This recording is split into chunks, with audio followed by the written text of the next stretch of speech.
The focus in the Middle East has been on disarming Hamas, and in the meantime, Hezbollah has been rebuilding its power in Lebanon. And now Israel is fighting back, launching strikes against the terrorist group. Meanwhile, more evidence has been released linking Hamas to the United Nations Relief and Works Agency. Chris Mitchell has the story from Jerusalem.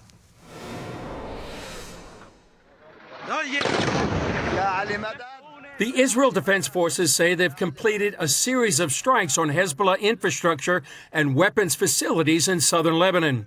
The IDF says Hezbollah is working to reestablish its terrorist infrastructure and poses a clear and present danger to the state of Israel.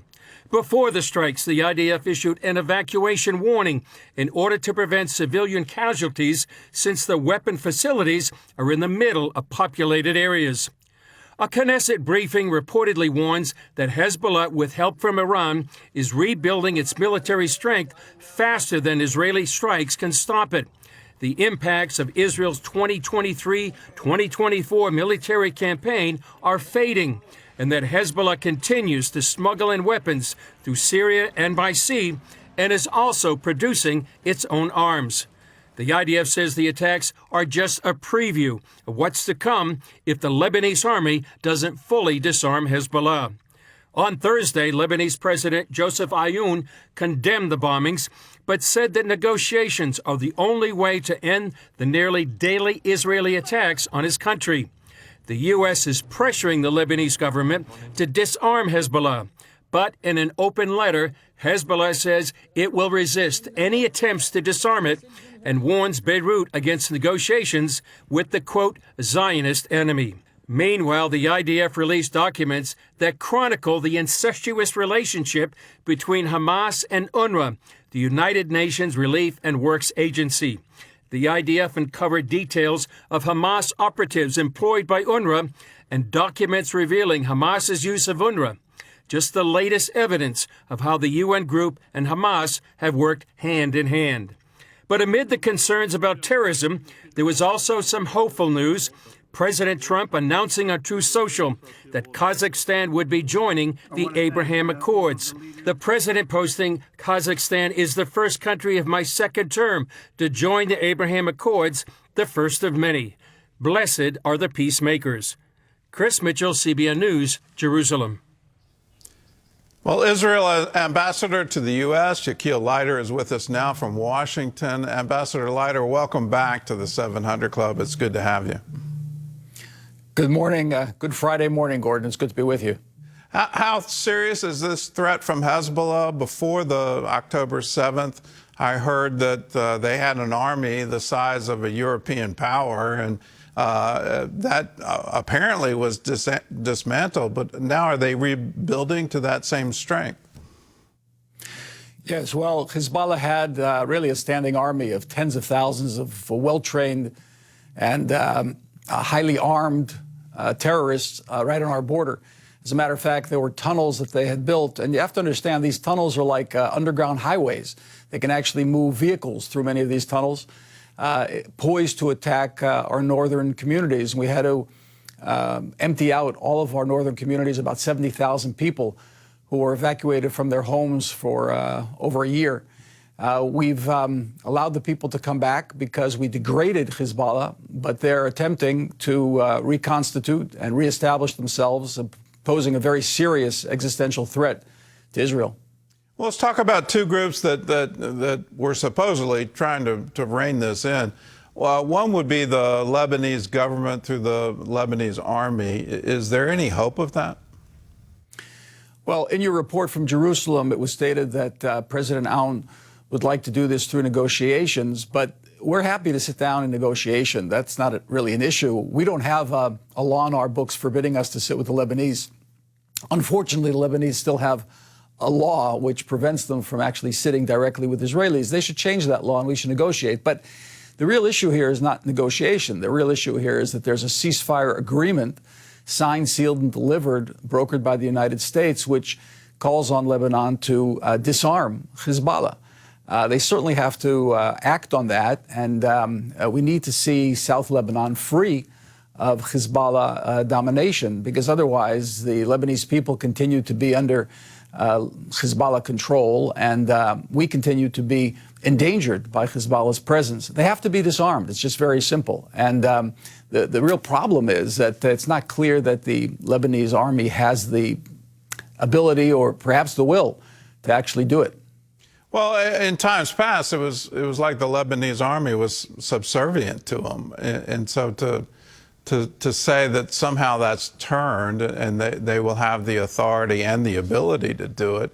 I assume the UN has no hope here. I remember vividly seeing video of a tunnel right underneath a UN watchtower with UN troops behind a fence. And so here you have, and supposedly a ceasefire zone, a zone where the UN is supposed to secure the border, and here it's open and obvious what's going on. So if Lebanon can't do it and the UN can't do it, is it just up to Israel to do it? Well, you know, a few months ago, the Chancellor of Germany said that Israel is doing the dirty work for Western civilization in the Middle East. We may have to. We prefer not to. We've been at war with Hamas and Hezbollah, with Iran, really, for 2 years, Iranian proxies. You know, Iran built what they call a ring of fire around Israel. Israel's a tiny country the size of New Jersey. And the idea of this Iranian ring of fire was to attack us all at once on all fronts and render our ability to defend ourselves impossible. And we've degraded Iran with the help of the United States, of course, and President Trump's administration, and his bold decision to use the B-2s to strike their nuclear weapons installation. We've degraded Iran and its proxies, but we haven't totally defeated them. So they're trying to reconstitute Hezbollah, to reconstitute Lebanon, Iran, which of course is trying itself to rebuild its ballistic missile program, its nuclear weapons program, and Hamas, which still occupies 50% of Gaza. We have great hopes for the ceasefire brokered by the United States and many of the countries in the Middle East that signed on to it. But Hamas is still in power in 50% of Gaza. They're still dominating the population. They, too, are trying to reconstitute. You had a very important report about the function of UNRWA, the UN agency in Gaza, which actually 50% of its employees were Hamas. So they played a very, very unhelpful, I would say, destructive role in Gaza. And UNIFIL in South Lebanon, the same thing. The UN has been really counterproductive in every respect in both theaters of confrontation. Well, it looks like the UN has actually provided cover for European funding and even U.S. funding going into supposedly to help the Palestinians. And it just seems to be, again, an arm of this radical group. How important is it for Israel to finally ban UNRWA? And is it what will it take for it to finally just go away? We've banned UNRWA in Israel.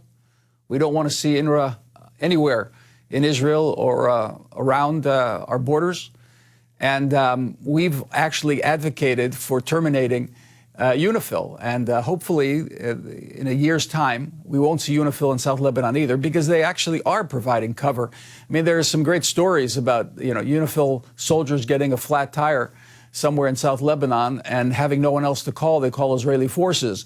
And we come in, we help them with their flat tire and get them out of a sticky situation in some village in South Lebanon.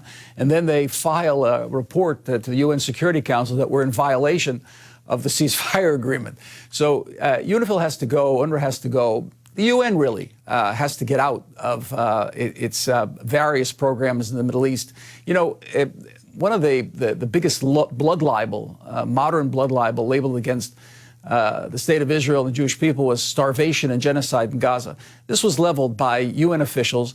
It was a complete fabrication. There was no starvation. There was certainly no genocide. This is literally a modern-day blood libel. And these people have no business taking part in any way, shape, or form in peacemaking in the Middle East. And it's important to emphasize, we don't have a border dispute with either Lebanon or Gaza. We have no territorial claims in Lebanon. We're talking about organizations that reject the very right of Israel to exist.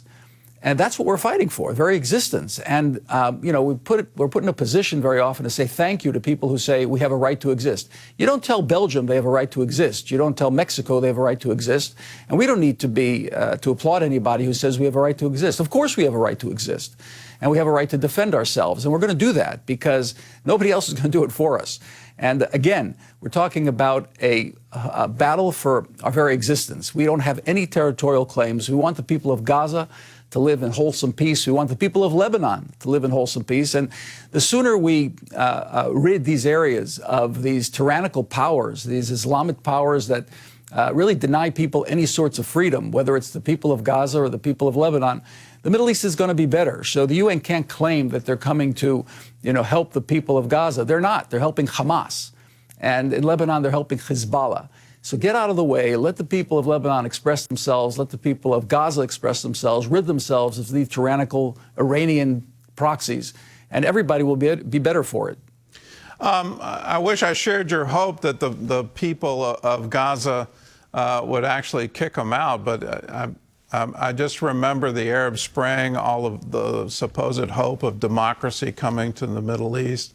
And what does Egypt do? They elect a Muslim Brotherhood. What do the people of Gaza do when they have free elections? It wasn't a majority vote, but Hamas seized power. They won the election. It just seems to me the ideology is so deep that until the ideology ends, you're not going to see any kind of peace. Well, Gordon, you're absolutely right. But I find hope in the fact, if you take a look at the UAE, for example, the Emirates de-radicalized after the Arab Spring. And what's interesting, in many conversations I've had with Emirati officials, they will tell you that the de-radicalization can happen relatively fast. If you rid the systems, governmental systems, whether it's education systems or government services, from Muslim Brotherhood, from extremists that are sponsored by Iran, the de-radicalization of society can happen relatively quickly. I mean, I did a lot of work in Abu Dhabi before the war, and I can tell you that I felt safer as a Jew in Abu Dhabi than I do in many European cities. So it could happen. MBS is trying to do the same in Saudi Arabia. We think he's going to succeed. We want to help in every way that we can assist that de-radicalization. There is a battle going on within the world of Islam for accommodation of Judeo-Christian civilization and those opposed to it. And I think that we're at the fulcrum of this contest between these two opposing forces. Iran is leading the force for opposition and rejection of Judeo-Christian civilization, and we're leading the battle for it. So this battle between Iranian proxies trying to destroy us and Israel is really a civilizational battle, and this is why we have to win it. Well, let's talk about peace. Kazakhstan signing on to the Abraham Accords. Do you see more Muslim nations coming into the Accords? I do. I think that what the president said yesterday is spot on. And if anybody can make it happen, it's President Trump. Kazakhstan, we've had a long-standing relationship with. We have trade and tourism, and we've been really partners since 1992. But in the context of the Abraham Accords, that allows an atmosphere where more and more countries can join formally, even those that we don't have a special relationship with. I think that, for example, Azerbaijan, with which we have a great relationship for many years, will formally join the Abraham Accords soon. They're a country of 10 million Muslims. And that's just fantastic. I mean, imagine that, a country like Indonesia, Malaysia, Pakistan join the Abraham Accords. There's no reason why they shouldn't or wouldn't really just to kind of get over the animus to Israel and the Jewish people. And once that happens, we can have a completely different world out there where Islamic civilization and Judeo-Christian civilization live side by side rather than in competition. Well, Ambassador Leiter, we'll certainly pray for that and continue to pray for the peace of Jerusalem and not just say Israel has a right to exist, but Israel has a right to thrive.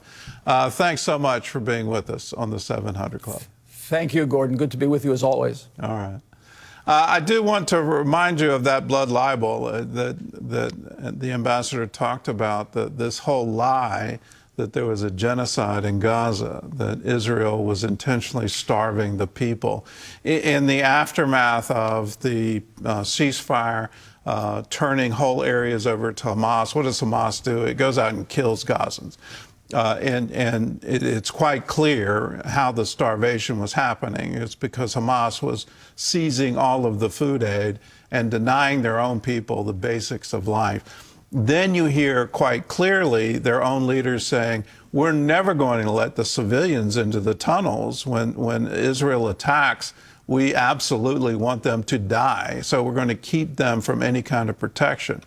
When you hear that libel, because it seems to have taken hold, and it's amazing to me, the leaders in the United States, not just on the student campuses, but to my absolute amazement, even American Jews were repeating this. When you hear it, please call it out for what it is. It's an absolute lie, and it needs to absolutely stop.